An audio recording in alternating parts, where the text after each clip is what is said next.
Então eu quero ler com você hoje, no capítulo 10, no verso de número 23, o Evangelho conforme escreve Lucas, o Evangelho de Jesus Cristo.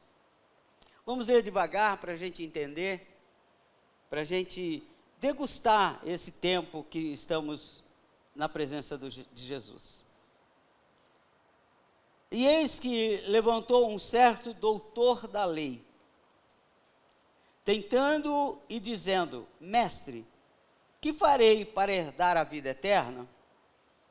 E ele lhe disse: que está escrito na lei? Como lês?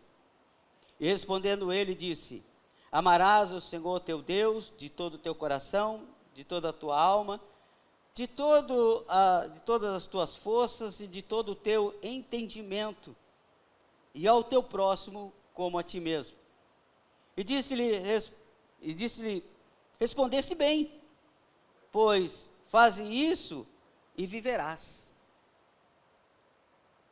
Ele, porém, querendo justificar-se a si mesmo, disse a Jesus: quem é o meu próximo? Sabe, deixa eu dar uma parada aqui, fazer um parêntese. Sabe aquela hora que era melhor você ficar calado? Sabe aquela hora que você diz assim: por que eu abri a minha boca? Foi essa vez aqui desse doutor da lei. Ele teve a ousadia de perguntar: quem é o meu próximo?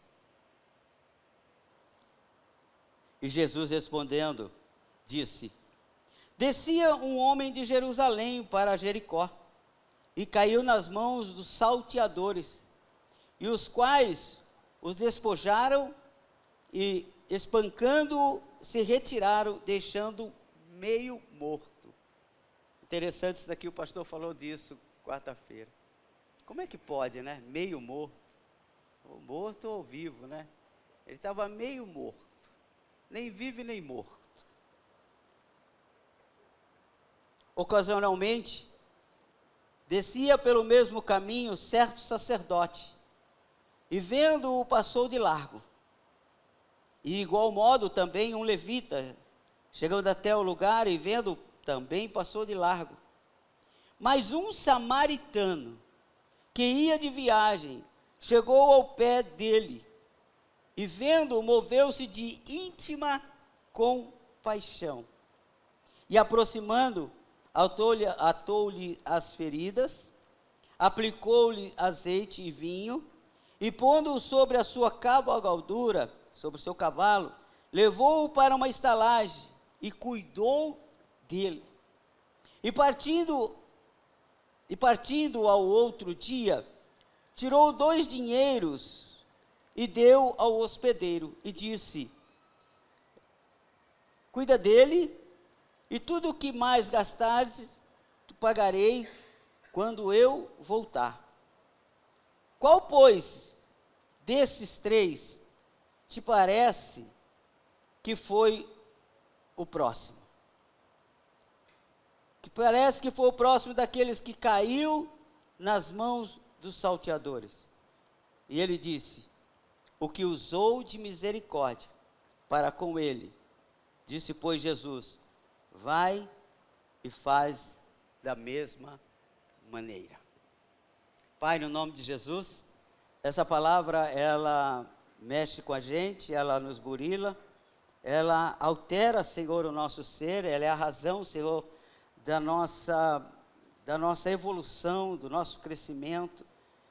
E eu quero que nessa noite, Senhor, ela sirva para nós como esse caminho, ela sirva para nós como esse caminho, como essa bússola, Senhor, como essa trajetória, para que nós, ó Deus querido, te conhecemos mais e melhor, e que possamos nos aproximar mais e mais de Ti, para a glória do Teu nome. Amém e amém e amém. Hoje eu quero falar num tema: espiritualidade que cura emoções. Espiritualidade que cura emoções. A gente anda num tempo em que a gente está em busca de paz. Paz para a nossa alma. cura da nossa alma, cura das nossas feridas. E a proposta de Jesus para a Igreja Restauração e Vida é que ela seja essa casa terapeuta, essa casa onde as pessoas encontrem esse tempo de paz, encontrem esse tempo de harmonia com Deus, de harmonia com o seu próximo e de harmonia consigo mesmo. Hoje, por causa da internet, por causa da facilidade que nós temos de encontrar conteúdos na internet, a gente está perdendo a nossa identidade. Porque, pastor César, você que faz um podcast, cada pessoa que vai lá no seu podcast, ele lança uma proposta de vida, não é verdade? Lance uma proposta de vida. Ele tem uma receita para a gente ser feliz. A gente abre a internet, o YouTube, o Instagram, o que for, e a gente tem lá um monte de informação. Como ser feliz, como cuidar da sua família, como cuidar do seu casamento, como cuidar do seu filho, como ficar rico, como arrumar um bom emprego, como arrumar uma boa namorada, como fazer isso. E a gente tem um monte de coisa. E a gente começa a dizer, então agora eu vou colocar em prática isso. Aí daqui a pouco você assiste outro e você fala, não, esse que é bom, esse do cara não era bom. Bom é esse aqui.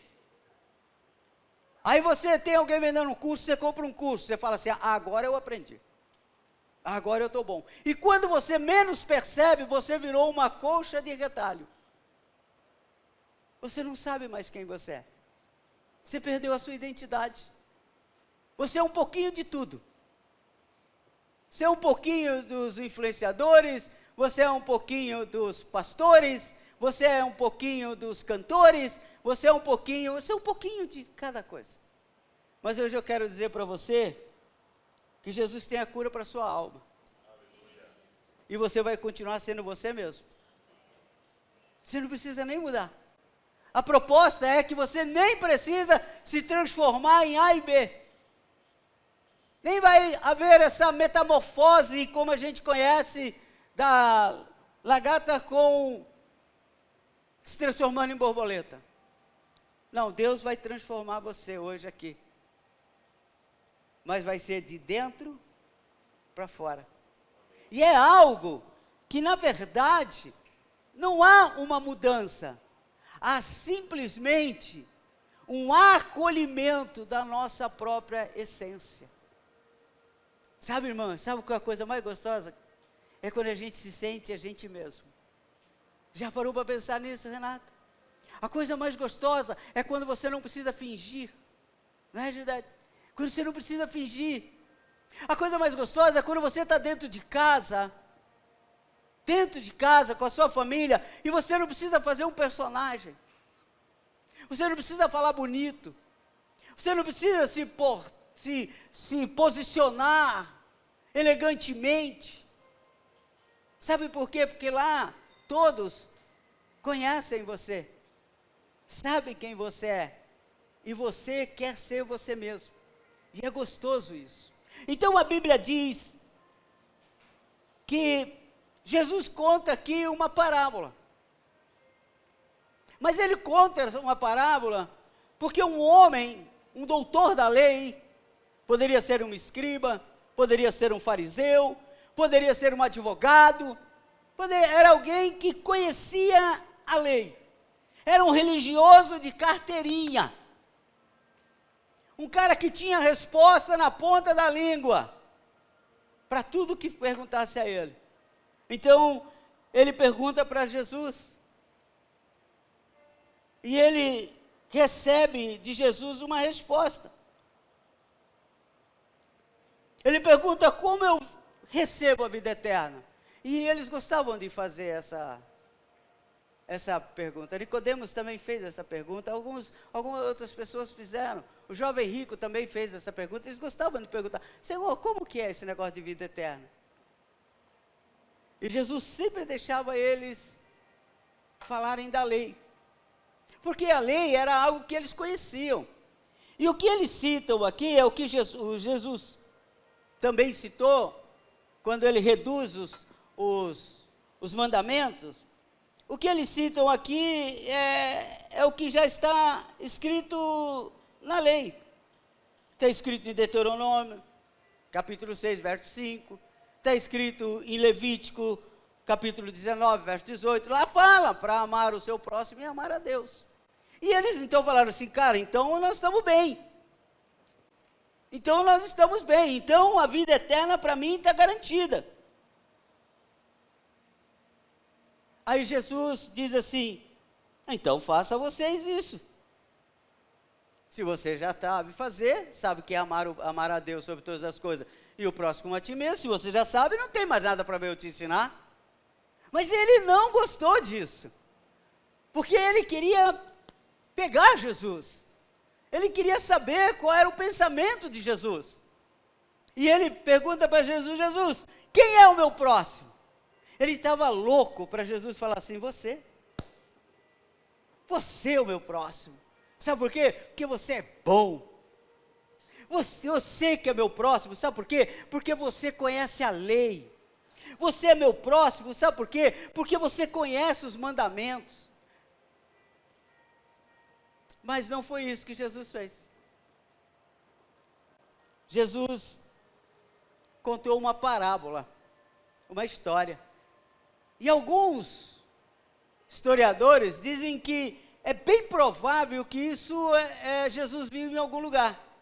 Que não seja só uma criação da imaginação de Jesus. Que essa parábola, diferente das outras, pode ter sido algo que Jesus presenciou, que Jesus viu. E Jesus conta a parábola, e a gente conhece ela como a parábola do bom samaritano. E como eu li para você, fala de um sacerdote, ou primeiro um homem, que sai de Jericó e vai para Jerusalém. Uma viagem normal, um passeio normal, como às vezes você costuma fazer, do seu trabalho para sua casa, um dia normal, um dia como outro qualquer, não tem diferença. Diz que esse homem saiu aproximadamente 27 quilômetros, segundo alguns estudiosos, 1,1 quilômetro, 1,2 metros, aproximadamente, era descida. E era um lugar muito perigoso. Em algum tempo, aquilo foi conhecido como caminho sangrento. Você conhece algum lugar perigoso? Você já foi em algum lugar e alguém diz assim, cuidado. Cuidado. Eu lembro que uma vez eu fui para o Rio de Janeiro, a pessoa falou, eu estava andando lá em Nilópolis, perto onde tem a quadra da escola de samba Beija-Flor. E a gente era moleque, os meninos, falamos, vamos para o Rio, vamos. E a gente, ó para onde a gente foi. Não tinha a mínima ideia. À noite, vamos na quadra da Beija-Flor. Aí nós estávamos em 4 pessoas, 4 jovens, 4 meninos, e andando tranquilamente, em busca, aí perguntamos para um senhor, o senhor conhece onde é a quadra da Beija-Flor? Ele olhou para nós e falou assim, vocês não são daqui. Nós falamos, não. Ele falou, vai para casa. Desse jeito ele falou para nós. Ele falou assim, vai para casa. Nós falamos, por quê? Ele falou assim, vocês não sabem o risco que vocês estão correndo. Esse lugar aqui é só para quem mora aqui. Essa comunidade é só para quem é daqui. aqui vocês estão correndo risco de vida. Vai para casa. Imagina quatro moleques correndo. Nós viramos as costas, meu amigo. O medo fez a gente...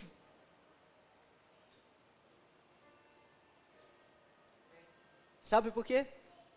Porque o lugar era perigoso. E esse lugar que esse homem desceu era um lugar perigoso. Mas aí acontece o seguinte, ele é assaltado. Se a gente não conhece muito, nem ouviu falar desse negócio, né? Isso era só no tempo da Bíblia, hoje não tem mais. Ele foi assaltado, levaram o celular dele. Aí, para não ficar só no celular, bateram nele também, espancaram, tomaram o dinheiro que ele tinha, deixaram ele meio morto, deixaram ele em estado grave, gravíssimo. Aí passou o sacerdote. O sacerdote, na época, era como se fosse o bispo da igreja, o papa, o pastor, o padre. Era a pessoa responsável pelo ambiente religioso. Os sacerdotes eram os que trabalhavam, que dirigiam as reuniões, os cultos, toda a área espiritual dentro dos templos. E ele passou, e quando ele viu aquele cara caído, machucado, sangrando, precisando de ajuda, ele passou. E a Bíblia diz que ele passou de largo. Sabe o que é isso? Está aqui, eu passo aqui, ó. Sabe, nunca aconteceu com você, mas às vezes sabe quando a gente passa assim e fala assim, não quero nem ver? Quero nem ver, passo de largo. E foi embora. Depois passou o levita. E às vezes a gente erra, porque a gente acha que levita é só quem canta. Mas os levitas eram trabalhadores do templo. Eles eram os diáconos, eles eram os presbíteros, eles eram as pessoas, eles eram os faxineiros, os que adornavam, eles eram tudo. Era o pessoal da manutenção, eles faziam tudo.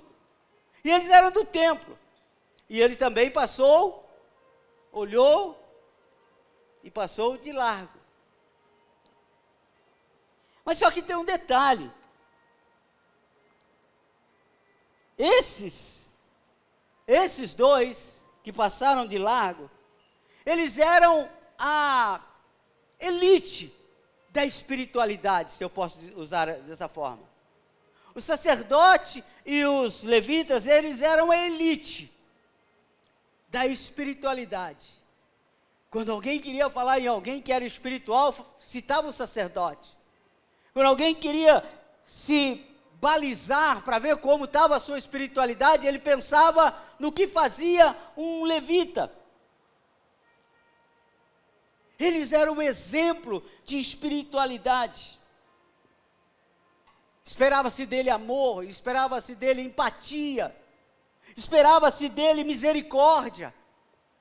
Mas eles passaram de largo.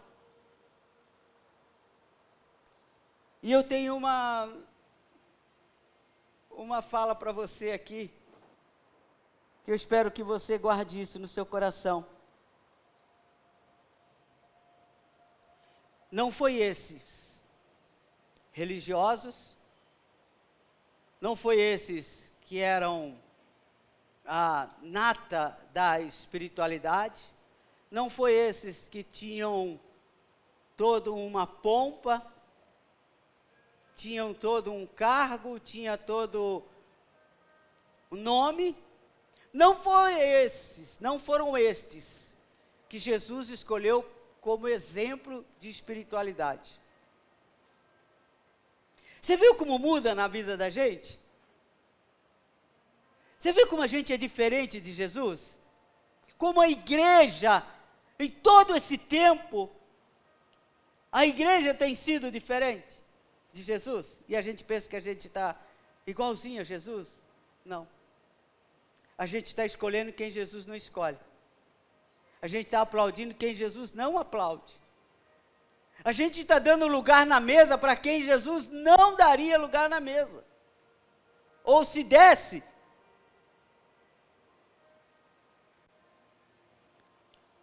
então, quem Jesus escolhe como exemplo de espiritualidade? Não foram os levitas, nem foi o sacerdote. Não foram os espirituais da época, segundo o pensamento daqueles homens, mas era quem? Um samaritano. E é aqui que eu vou começar a pregar. Sabe o que Jesus escolheu? Jesus escolheu um samaritano. Jesus falou para o sacerdote, fica aqui de lado. Jesus falou para o levita, fica aqui de lado. E o homem que estava ouvindo isso, deve ter ficado de boca aberta. Porque ele estava esperando que fosse ele o grande exemplo. Que fosse as pessoas como ele. A nata. Os representantes de Deus. Não é assim que a gente ouve? As pessoas falando, sou representante de Deus.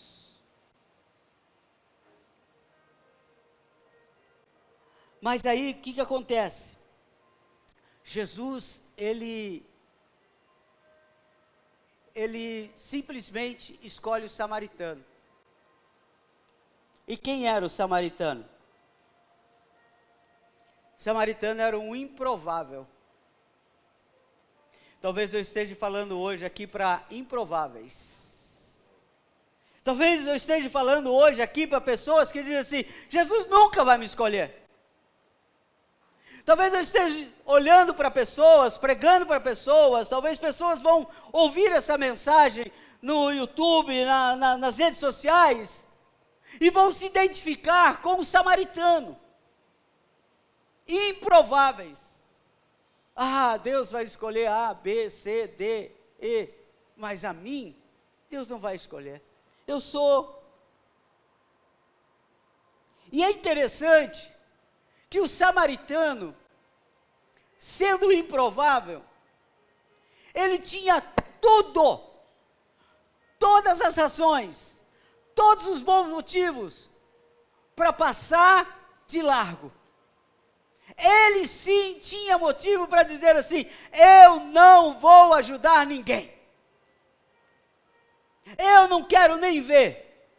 Eu vou passar muito longe. Talvez eu esteja falando com pessoas assim hoje. Samaritanos que dizem assim, eu vou passar de largo. Você não sabe da minha vida. Você não sabe o que eu já passei. Você não sabe o que eu já vivi. Você acha que eu sou ruim? Você acha que eu sou mau? Você acha que eu não estendo a mão? É que você não conhece as minhas feridas. É que você não sabe o quanto eu fui abusado e abusada. É que você não sabe o que eu já passei nessa vida. O samaritano, ele era considerado impuro. Quem olhava para ele dizia assim, o pessoal de Jerusalém, os judeus, olhava para ele e dizia assim, esse é impuro. Essa raça é uma raça impura, eles são misturados. E quer saber de uma coisa? Nem adorar a Deus no lugar certo eles adoram. Eles não sabem seguir as regras de Deus. Porque nós adoramos a Deus em Jerusalém, mas eles falam que pode ser no Monte Gerizim. Eles fizeram um templo para eles lá, e eles adoram lá, e as pessoas olhavam e diziam assim, rejeita esse cara, rejeita essas pessoas. Eles não seguiam regras religiosas. Talvez eu esteja falando para pessoas aqui que foram rejeitados porque não seguiram regras religiosas. Talvez eu esteja falando com pessoas que não seguiram regras, pessoas que são consideradas impuras. Talvez você quis ir na festa do aniversário de fulano de tal, mas quando você chegou lá, você ficou de lado, porque acharam que você era impuro.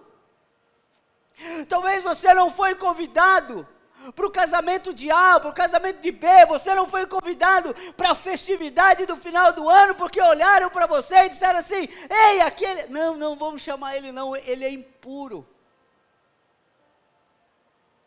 Ele tem cheiro de cigarro. Ele cheira a bebida. Eu ouvi dizer que ele já se envolveu até com vícios mais pesados, dependência química. Não vamos chamar aquele lá, porque ele é separado, ela é separada.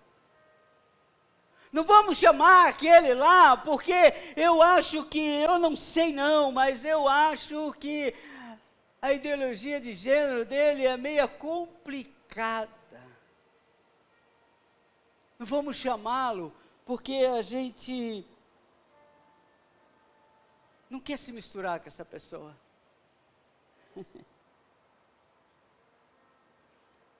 Não vamos chamá-lo, porque ele não se encaixa nos padrões da nossa religião.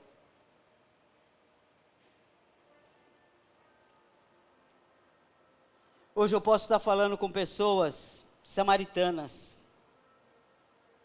As pessoas olharam para você e não te acharam espiritual. Não é? Às vezes as pessoas olham para nós e...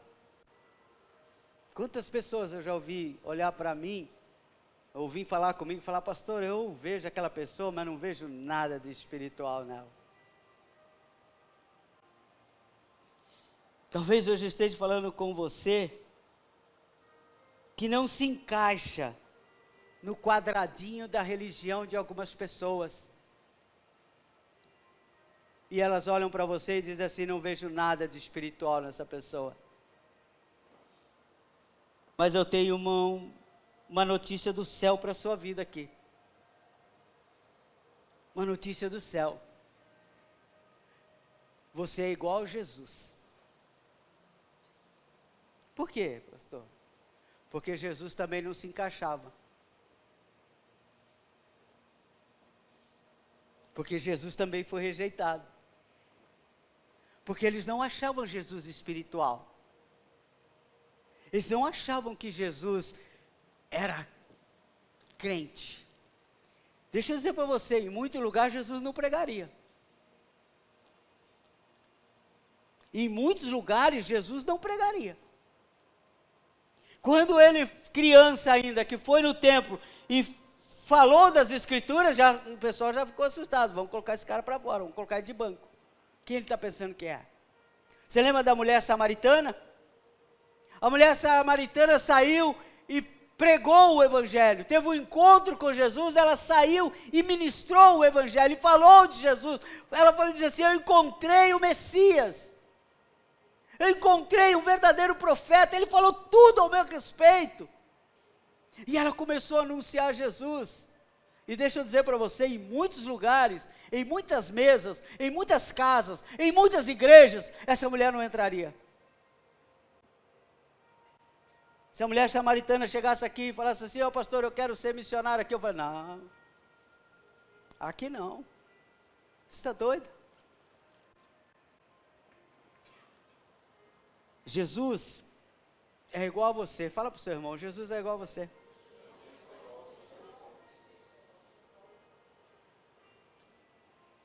Eu lembro de uma vez, a minha mãe, ela é uma pessoa que, você olhava para ela, você não via espiritualidade nenhuma. Nenhuma. E vou ser muito franco aqui, até no vocabulário dela. Ela falava umas coisinhas que eu falava, mãe, misericórdia. Ela é assim mesmo. Ela trabalhava com o público. De vez em quando pegava cada fecha com com o público, com o freguês dela. Não era fácil. E as pessoas olhavam assim, eu não vejo nada de espiritual nessa mulher. Cabelinho hominho, aquele jeitinho dela. Mas pastor, eu vou dizer para você, quando aquela mulher tacava o joelho no chão, o inferno tremia. Abachure canta lamanás. Quando aquela mulher levantava a mão para o céu, eu tinha medo de Jesus levar ela, porque sabe por quê?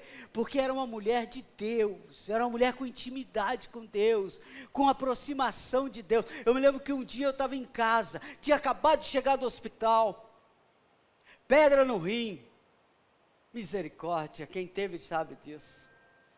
Cheguei no hospital, pastor Fabiano, e de lá, a Isabel estava comigo, o médico disse assim, o senhor vai para casa, mas já já o senhor volta. Olha que profecia boa. Olha como você sai feliz do hospital. Você sai contente, você sai, oh, aleluia, glória a Deus. Ele disse, eu vou liberar o senhor, mas já já o senhor está aqui de volta. Porque quando passar o efeito da injeção, vai voltar a dor e o senhor não vai suportar. Olha, Diógenes, que diagnóstico gostoso de receber. Venho eu para casa, só esperando, quando vai ser. E estou em casa. Minha mãe fecha o comércio dela, ficou sabendo que eu tinha ido no hospital. Não foi nem para casa, foi direto para minha casa. Aí ela chegou, aquele jeitinho dela, simplesinha. Aí ela disse assim, desculpa que eu me emociono, porque é falar de uma pessoa que representa muito para mim. E ela olhou para mim e disse assim, o que está acontecendo? Aí a gente contou a história. Mãe, o médico falou que ir perto da mãe, a gente pode ter 50 anos, a gente vira criança de hoje. A gente quer colo, a gente quer chorar no ombro dela, a gente quer que ela se... Não, mamãe está aí hoje, não importa o seu tamanho, se precisar ela pega no colo. Pega não, irmã? Pega, lógico que pega, sabe por quê? Porque mãe é mãe. Eu ouvi uma frase hoje que diz o seguinte, essa semana que diz o seguinte, mãe é o único ser que dá o que não tem. Porque todo mundo dá o que tem, mas mãe dá o que não tem. Sabe o que significa? Ela tira da boca para dar para o filho, ela não tem, mas ela dá. E a minha mãe olhou para mim, Isabel está aí, lembra disso, ficou marcado a nossa história. Minha mãe olhou para mim e disse assim, eu vou orar. Se fosse no meio dos religiosos, eu ia dizer assim, bobeira, senhora vai orar? A senhora acabou de discutir com não sei quem, a senhora acabou de falar umas coisas aí que não era agradável. Será que esse seu jeitinho aí, que esse seu cabelinho desse tamanho aí, com esses brinquinhos, a senhora? Mas eu disse, mãe, ora. E eu lembro que eu abaixei a cabeça, nós estávamos na sala, na casa que eu moro até hoje. Ela orou por mim, oração de mãe, oração de gente espiritual, oração de gente que é como samaritano, é desprezado pelos outros, mas é agradável aos olhos de Deus.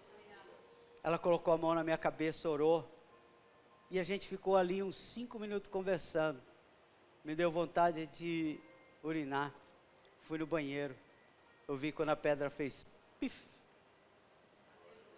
sem uma dor sequer, nem senti. Só vi quando a pedra caiu, que estava tão claro, porque eu tinha tomado tanta água. Eu vi aquela pedrinha preta caiu, fez aquele barulhinho na água. Estava curado, Diógenes. A profecia do médico não deu certo. Sabe por quê? Porque chegou uma mulher samaritana e decidiu mudar a história. Labaxore canta lamanai. Ei, Deus pode usar a sua vida para mudar a vida de outras pessoas. Aleluia. Deus pode usar você para transformar a história de outras pessoas. Aleluia. Mesmo que olhem para você como um rejeitado, mesmo que olhem para você como alguém não espiritual, fora do quadradinho, fora do contexto religioso, Deus pode usar você para fazer coisas espirituais. Eu lembro uma vez, logo quando eu assumi a igreja, aí tinha uma jovem que começou a frequentar a igreja. Eu vi ela lá envolvida, começou a se envolver com os jovens da igreja, e ela estava sempre por ali. E foi indo, tal, e ela foi abraçada pela igreja, acolhida pela igreja, amada pela igreja, sem perguntar quem era. Não importa o que você é, importa é que você... E a gente amou aquela menina, e ali ela ficou. E passou-se mais ou menos uns 3 meses. E essa jovem me procurou, e eu lembro eu tenho a imagem hoje, era no portão da igreja. Ela disse: pastor, posso falar com o senhor rapidinho? Eu falei: posso. Ela disse assim: pastor, eu precisava do número da conta da igreja.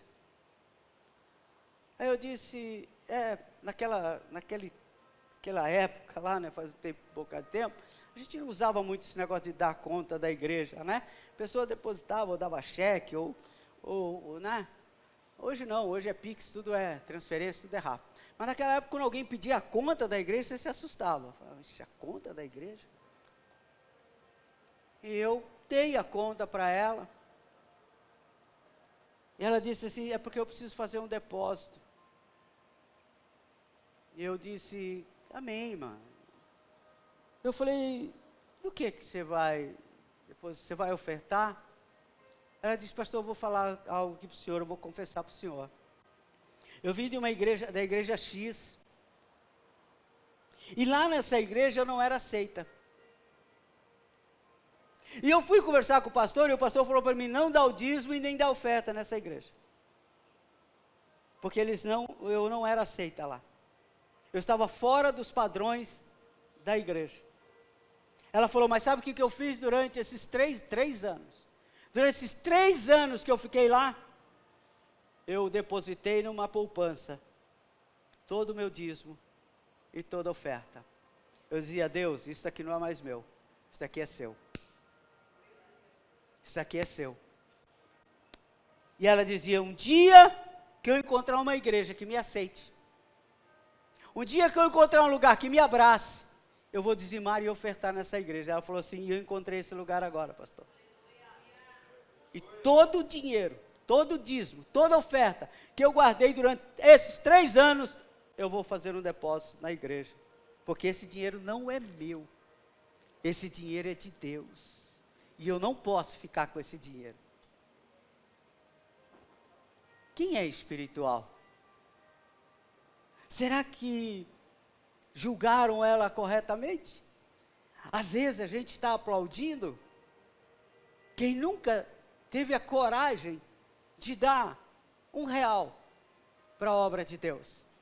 Às vezes a gente está aplaudindo quem nunca teve coragem de dar um dízimo para a igreja. Às vezes se faz de espiritual quem fecha a mão para a obra do Senhor. E a gente exclui aquele que está com o coração. O samaritano, e agora eu vou caminhar para a gente ir encerrando. O samaritano, ele tinha aprendido algo com Deus, e com Jesus, e com o Espírito Santo, que nós precisamos aprender. Sabe o que o samaritano aprendeu? Ele aprendeu a não azedar o coração. Hoje eu quero falar com você aqui, ó, que por algum motivo azedou o coração. Azedou. Sabe por que azedou? Porque foi rejeitado. Aí você disse que agora também vou rejeitar. Sabe por quê? Porque você foi ferido. Foi ferida. E agora você disse assim, agora eu também vou ferir. Não é aquela história? Pau que bate em Chico, bate em Francisco também? Ou em Francisco bate em Chico, um papo assim? Não importa, mas você entendeu? E a gente fala isso, não fala? Olho por olho, dente por dente. Por quê? Porque a gente quer isso. Porque a gente está ferido, porque a gente está machucado. E a gente quer devolver aquilo que foi nos dado, e a gente azeda. E a gente vai passar de largo agora, quando vê alguém machucado, sabe por quê? Porque um dia passaram por você e não te acolheram. Porque um dia olharam para você, julgaram, condenaram, e nem te ouviram. E agora você vai fazer o mesmo. Por que eu vou dar chance para quem não me deu chance? Mas sabe o que aconteceu? Esse samaritano estava curado. E eu quero profetizar isso na sua vida hoje, em nome de Jesus. Você vai sair daqui, hoje quando a gente abriu aqui, que o pastor Fábio abriu o culto aqui, ele disse assim, Senhor, hoje é noite de cura. Eu falei, Senhor, obrigado por falar comigo. Obrigado por falar com a igreja, sabe por quê? Porque hoje é noite de cura. Talvez não seja uma noite de cura do seu corpo físico, mas é uma noite de cura da sua alma, é uma noite de cura, aleluia, das suas emoções, para você sair daqui dizendo, Senhor, eu sou parecido com o Senhor não se vingou e nem eu. Porque você já pensou, se Jesus na cruz do Calvário decidisse se vingar de nós? Você já pensou, se Jesus na cruz do Calvário decidisse, é assim, é olho por olho e dente por dente? Agora vocês vão ver. Vocês vão ver quem eu sou. Sabe o que ele fez? Ele abriu os braços, amarrado, preso, pregado naquela cruz. Olhou para o céu e pediu misericórdia das nossas vidas. Disse, Senhor, perdoa todos eles. Sabe por quê? Porque Jesus não se tornou quem o machucou. E hoje eu quero profetizar na igreja, em Restauração e Vida, na vida desses homens, dessas mulheres, da igreja Restauração e Vida. Você não vai se tornar quem te machucou. Você não vai se tornar o crápula que te julgou, que te condenou, que te colocou para fora. Não! Você vai aprender com Jesus e vai dizer, eu não serei como eles. Eu continuarei amando. Aleluia. Jesus disse assim, eu não vou ser igual. E hoje a lição para nós de espiritualidade é que nós não vamos ser igual àqueles que nos machucaram. Nós não vamos ser igual àqueles que nos rejeitaram. Nós vamos ser uma igreja acolhedora, como instituição e como pessoas. Sabe, uma das maiores dilemas do pastor era, no passado meu, graças a Deus amadureci. Sabe qual era o maior dilema? O maior dilema é quando eu ia numa cerimônia fúnebre, fazer a cerimônia, e alguém perguntava assim para mim, pastor, às vezes as pessoas não eram cristão, e a pessoa perguntava, pastor, você acha que ele foi para o céu?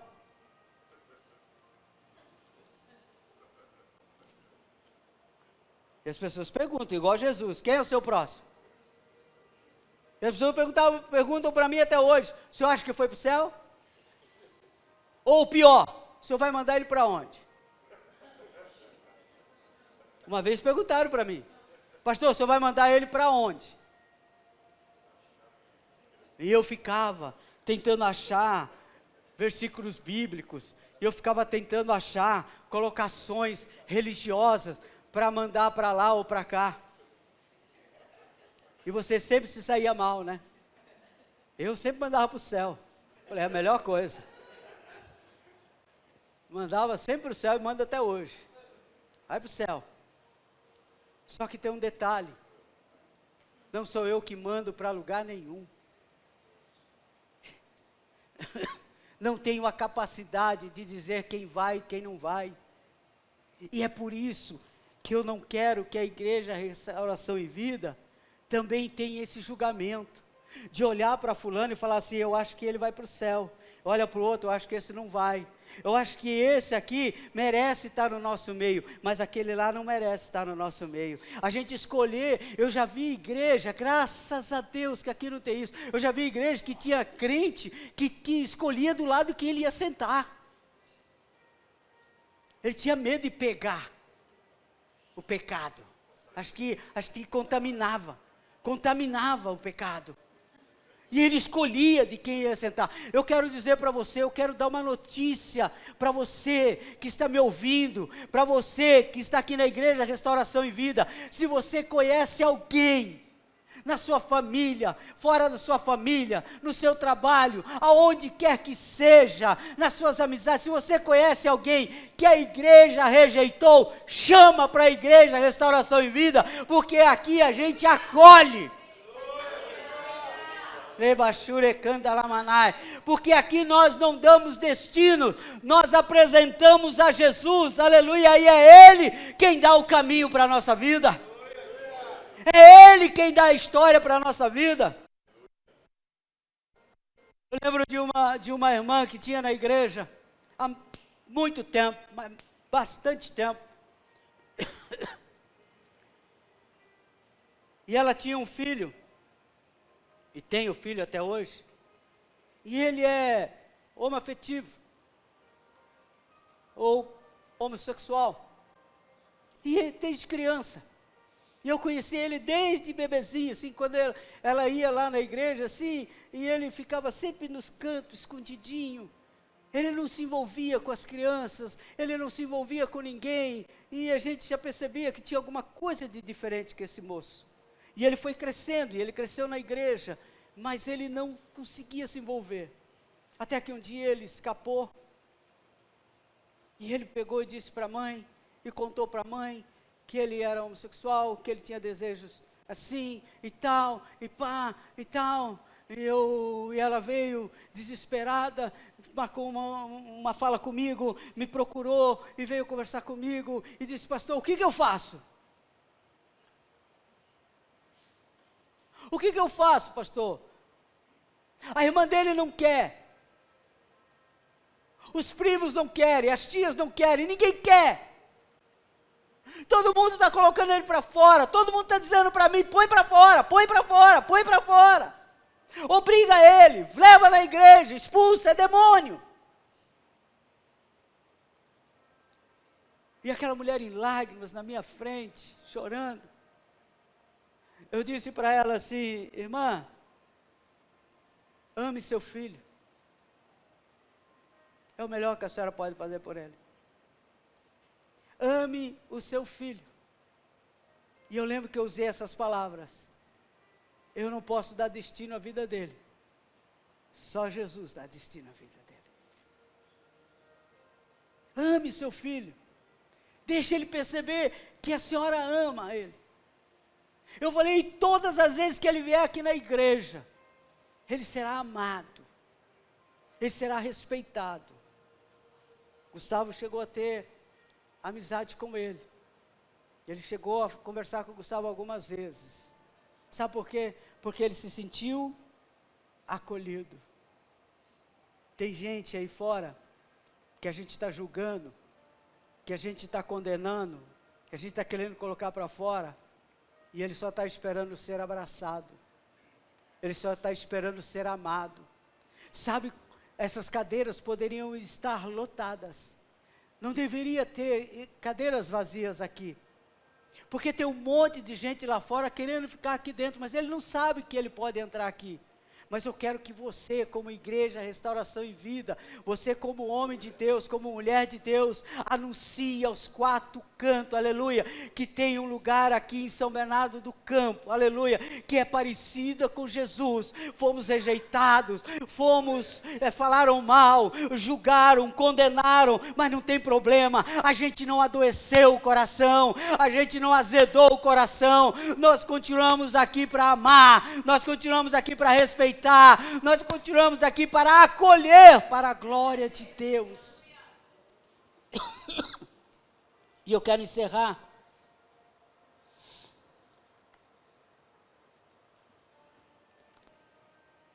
falando para você que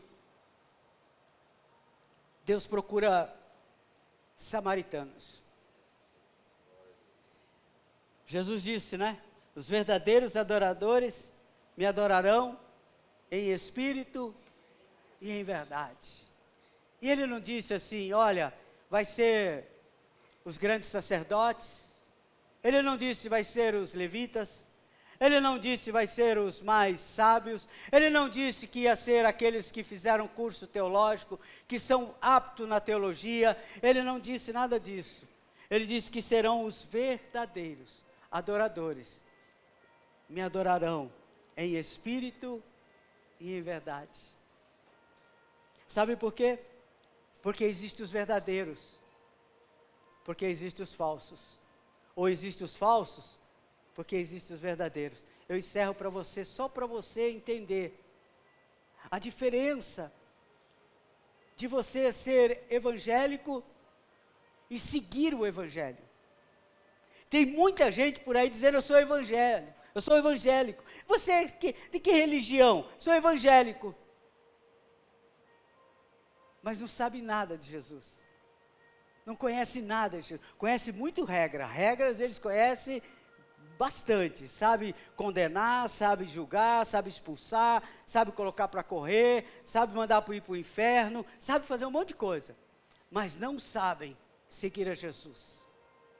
Uma certa vez, alguns anos atrás, eu recebo uma mulher no meu gabinete. Na época eu tinha um gabinete. Eu recebi essa mulher. E eu não a conhecia, não fazia nem ideia.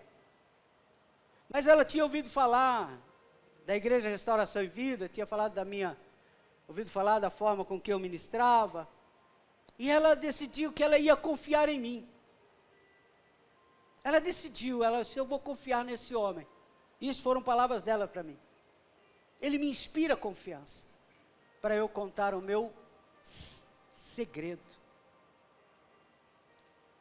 E ela era esposa de um grande pastor, de uma grande congregação, aqui em São Bernardo do Campo, de uma grande igreja, uma grande denominação. Ele era pastor lá.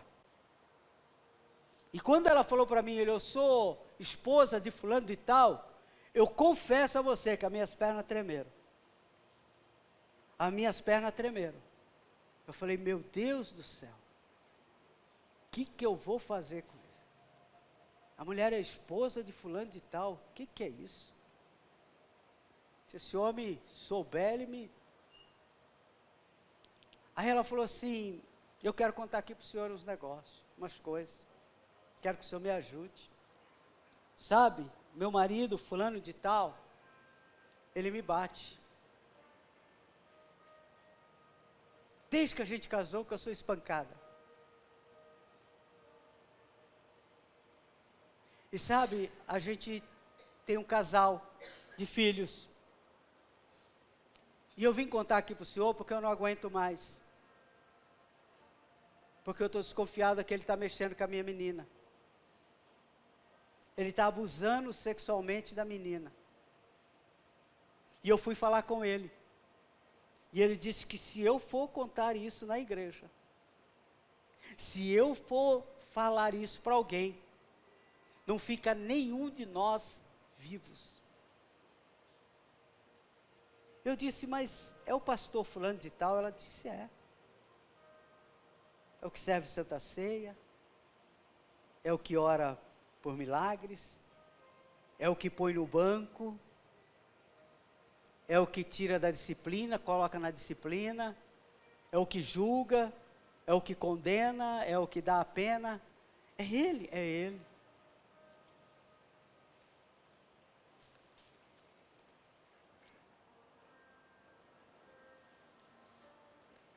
Eu não sabia o que falar.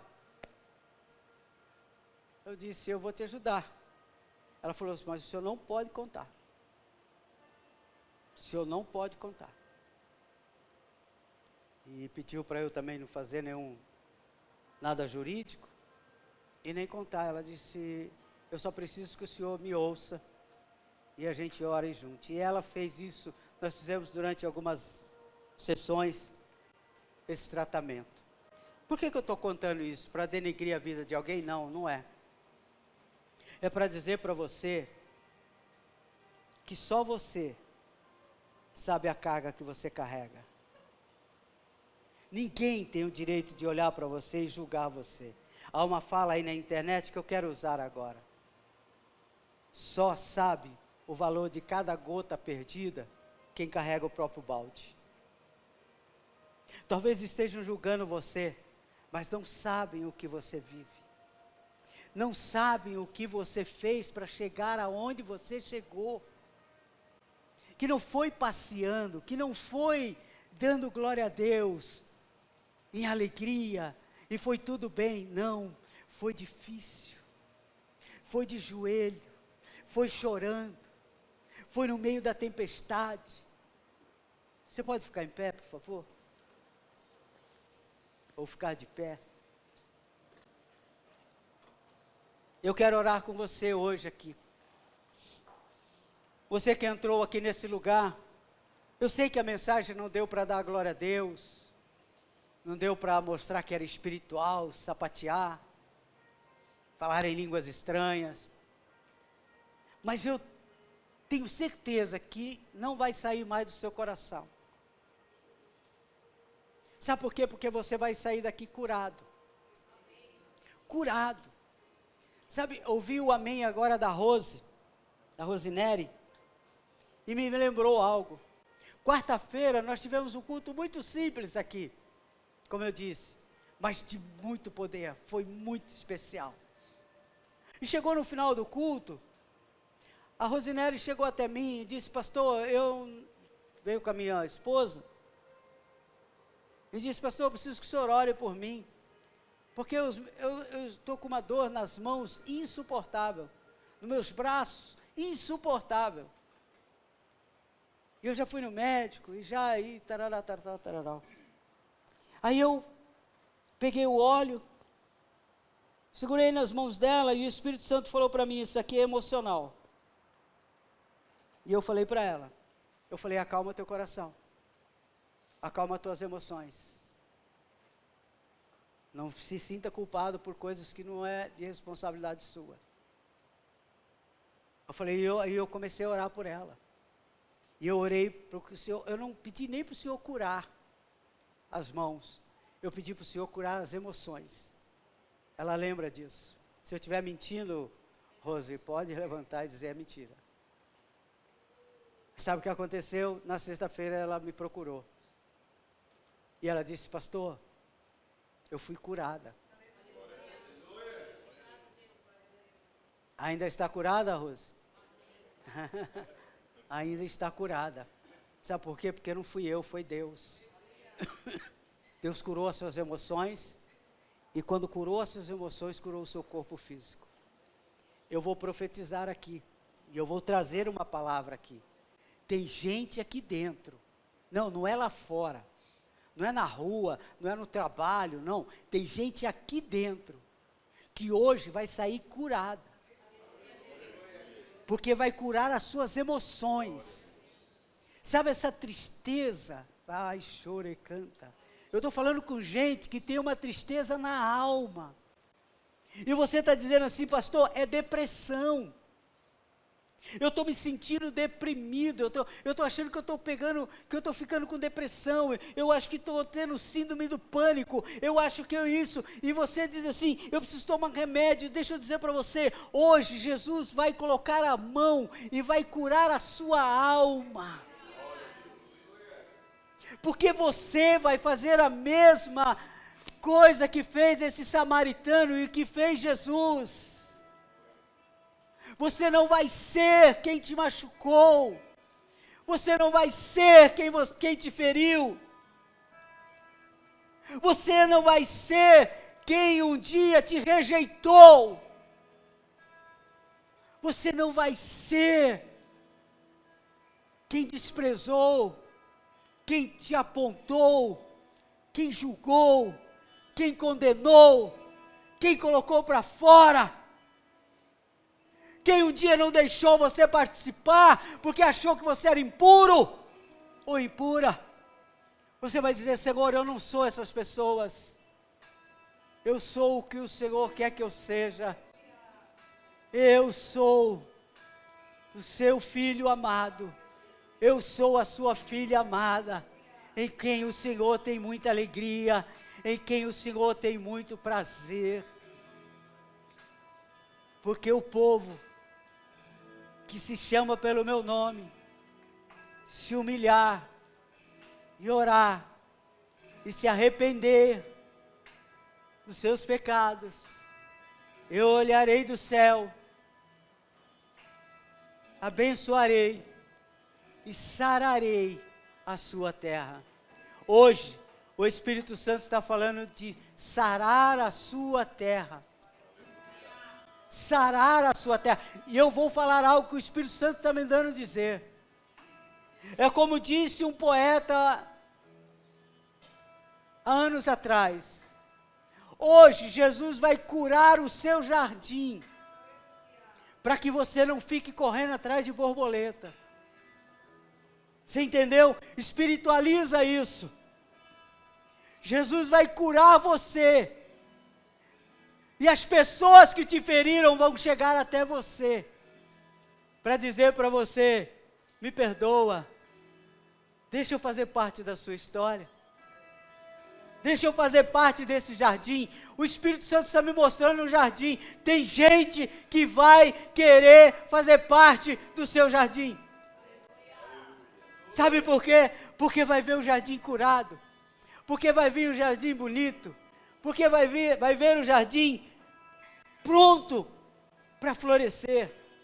Hoje o Espírito Santo vai florescer corações aqui hoje. Hoje o Espírito Santo está falando com os samaritanos. Hoje o Espírito Santo está falando com os samaritanos, que são os escolhidos de Deus, que são os que Jesus quer com eles na mesa. É com esses que Jesus quer andar. Você não vê na Bíblia Jesus andando com o sacerdote, mas via ele andando com o samaritano.